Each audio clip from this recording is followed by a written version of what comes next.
you voted in 2015, right? What swayed your vote? Social media or personal perception? I don't think social media had much to do with it. Actually. But it played a role? Not really. Not really. I know how social media works, really. We're talking about fake news. It just takes one person to push a news story. I mean, I've been working with social media for a long time, so I know how that works. It didn't really sway my attention. But you will agree that it had an effect on the elections for the first time in Nigeria? Yes, it did. Massive effect, yes.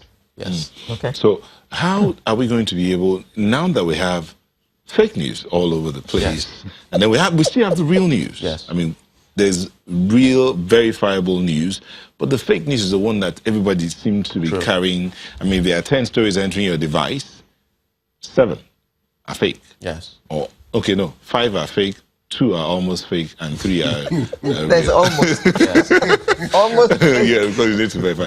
So how do we work around all of this? Yes, in terms of capturing people's attention, fake news will beat real news, right? Real news will find it hard to compete there. But I think that there are ways that we can get around this. Number one, I think the government should take responsibility, either through the National Orientation Agency or the Ministry of Information, set up communication channels on these platforms so that when people get in touch with these news articles, they can maybe send them to maybe a department within those organizations to verify. Right? And like we're talking about the police taking like 23 hours to respond to something, to news of that nature, we need a department that would respond in real time so people can know what's happening. That's on one end.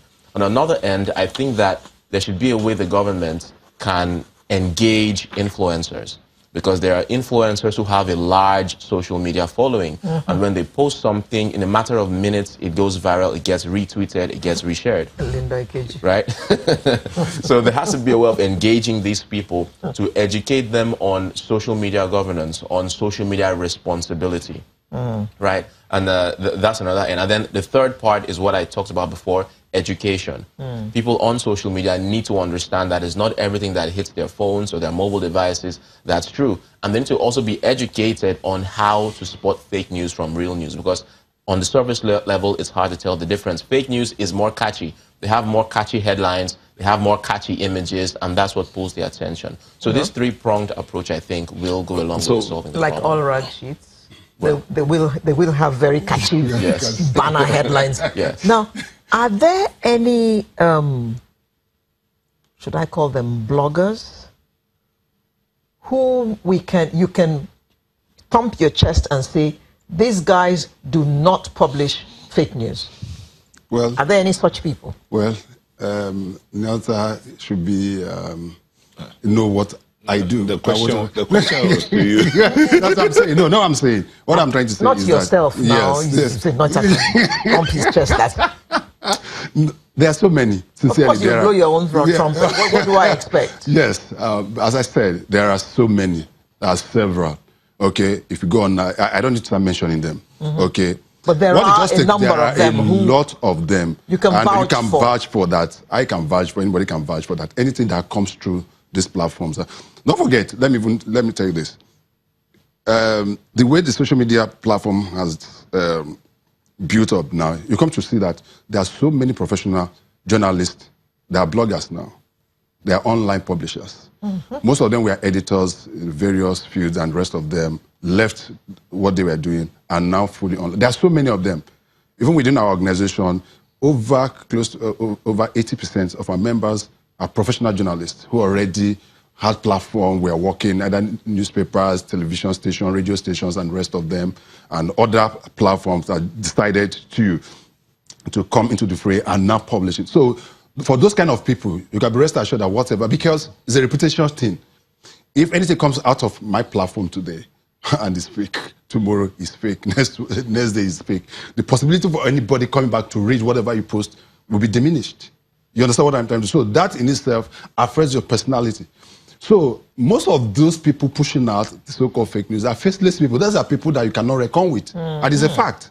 No reputable organization, you can't say Premium Times that publishes an online platform will come out with fake news.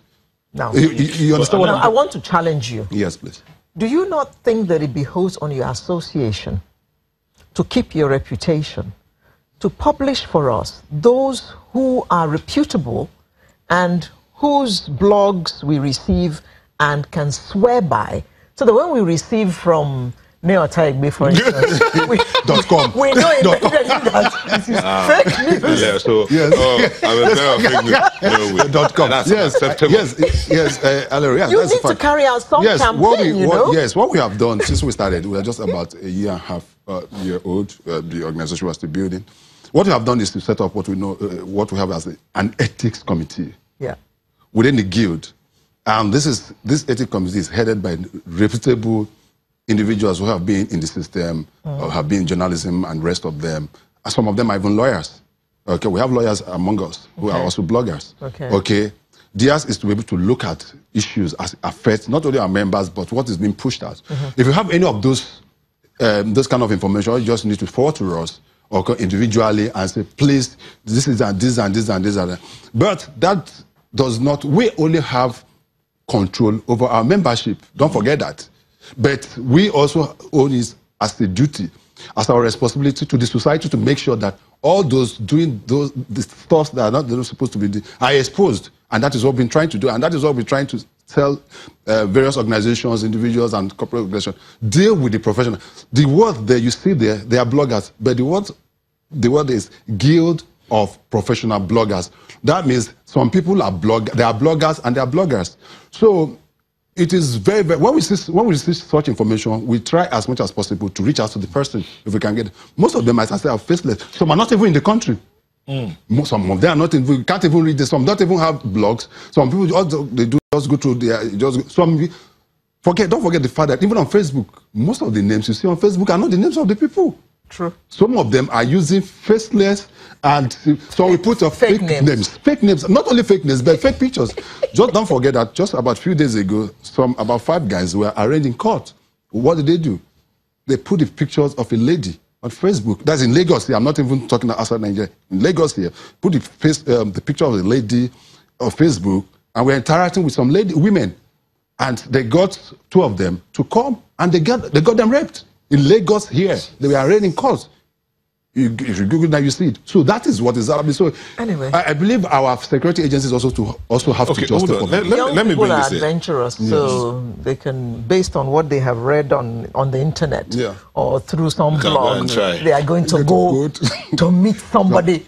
It's terrible. What are you thinking of? Terrible. It's terrible. Okay, so in July 2017, the government came up with a proposal. The National Council on Information recommended the setting up of a council to regulate the use of social media in Nigeria. Yeah.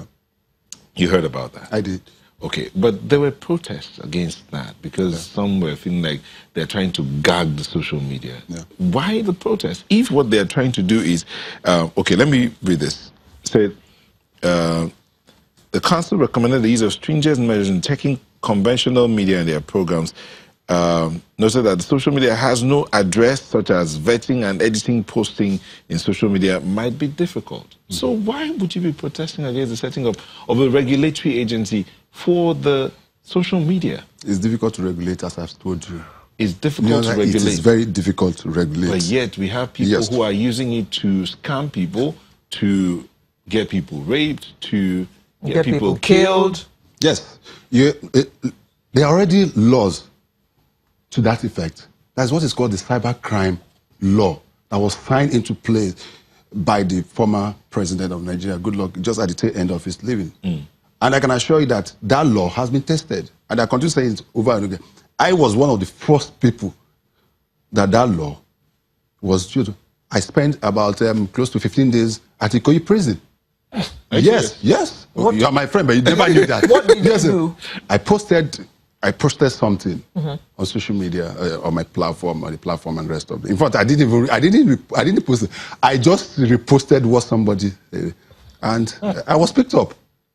And before you knew it, the police just charged me to court, and I was at Ikoyi prison for 15 days. I was the first victim of that law. Myself and another guy. 2 of us were the first victim of that law in 2016. Okay, so what I'm trying to say is that there are already a law in place to take care of those things. It's just for the security agencies to going about to say that they want to regularize. It didn't start with that. It started from the Senate. Don't forget, a senator came up with a bill that he wanted to use for the regulation of social media. That was where it started. It wasn't even the, but what people are saying that that's freedom of speech. That has been enshrined in the Constitution. But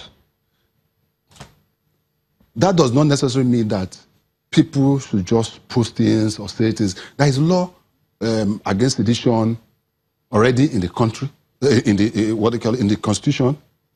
There is that of blackmailing and the rest of it. We have already laws in place. We can only but augment that. Probably those, when they were being put in place, the issue of the social media has not come into place. But now we have a cyber crime law that if you post a picture of somebody which is fake and the person takes you to court, and it's not just taking you to court, it's a criminal offense. That is the government against you, not just any individual.